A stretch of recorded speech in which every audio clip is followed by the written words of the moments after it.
Welcome back, everyone. Today we're going to talk about Genesis 1, verse 18.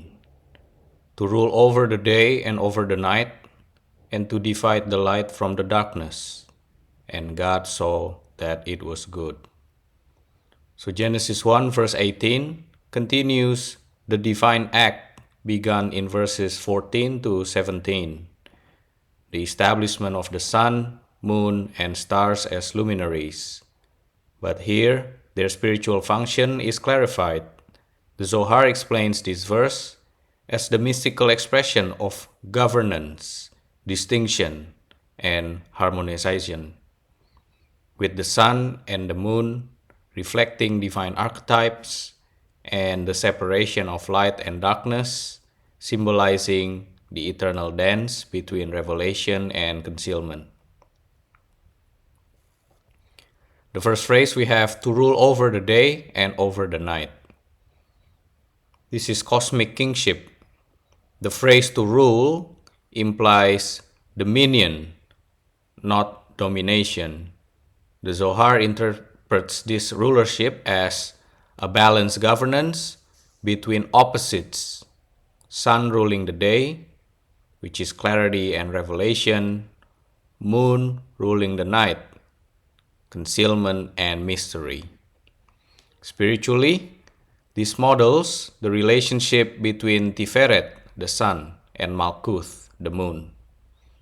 Tiferet transmits divine light. Malkuth reflects and distributes it into the lower realms. Their rulership is not independent. It is delegated by God as part of the divine hierarchy. This reflects Malkuth de Malkuth, sovereignty of sovereignty, a mirror of divine kingship entrusted to creation. The verse underscores that the luminaries govern time, which in Kabbalah is one of the most potent instruments of divine unfolding. Second phrase, we have to divide the light from the darkness. This is harmonizing dualities. This is the second time light and darkness are separated. First was in Genesis 1 verse 4. But here, the division is assigned to the luminaries. Why again? The Zohar offers a mystical answer. The first separation was purely divine, a primordial act of God alone. The second separation is through agents. Sun and moon now regulate the balance of concealment and revelation. This teaches that the governance of duality has now been entrusted to structured cosmic forces. On a deeper level, light equals divine presence, in Hebrew, Gilui, and darkness represents divine concealment, in Hebrew, Hester. The luminaries now modulate this spiritual dynamic, giving rhythm to human experience, times of clarity and times of hiddenness.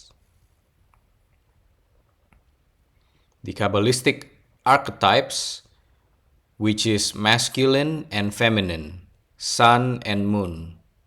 The Zohar identifies sun is the archetype of the masculine, linear, outward, giver of direct light, associated with Zeir Anpin or Tiferet.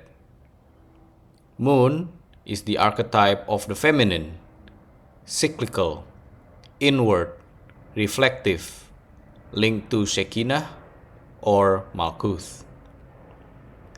Their respective rule over day and night embodies the male-female dynamic of creation. Together, they form the sacred couple, whose harmony is necessary for divine light to flow into the world. The Zohar teaches When the moon is diminished, as it is now, the Shekinah is in exile. When the moon is restored, divine union is complete, and all worlds receive blessing. Here we have the phrase of, "and God saw that it was good." Again, this is affirming balance. The phrase kitov, that it was good, returns here after the full structure of the luminary system is set. The Zohar emphasizes that balance between opposites, such as light and dark, sun and moon, day and night, is what God calls good. This confirms that both light and darkness serve divine purpose. The division itself is holy, not a sign of fragmentation, but of order, timing, and harmony. Mystically, good in this context means everything is now in alignment to fulfill its role in the greater divine symphony. So the human parallel, the rulership over inner time.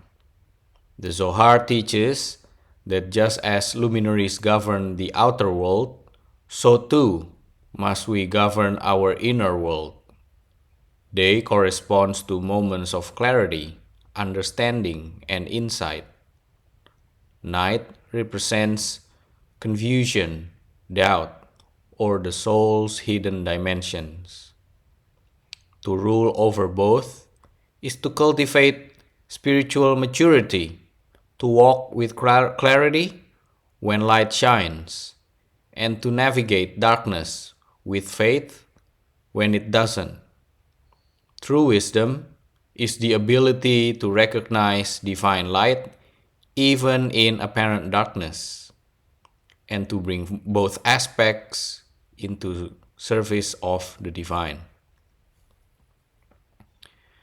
So Genesis 1 verse 18, through the eyes of the Zohar, is a declaration of spiritual balance and delegated authority.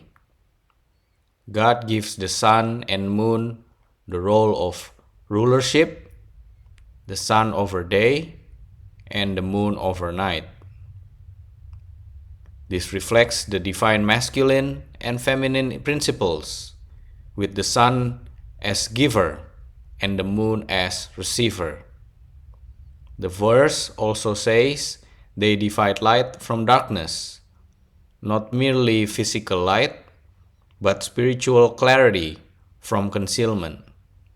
This mirrors the daily and cosmic rhythm of Gilui and Hester, revelation and hiddenness, the eternal dynamic of the soul's experience. By ending with, "and God saw that it was good," the Torah affirms that structured duality, when properly balanced, is a divine good. Light and darkness both serve God's will, and rulership is granted not to dominate, but to sustain harmony. For the mystic, this verse calls us to rule our inner time, to live in alignment with both the sun and the moon, and to become divine vessels through which divine light can shine by day and by night. That's it for today. Thank you very much for your donation. Be blessed, everyone, and I will see you on the next episode.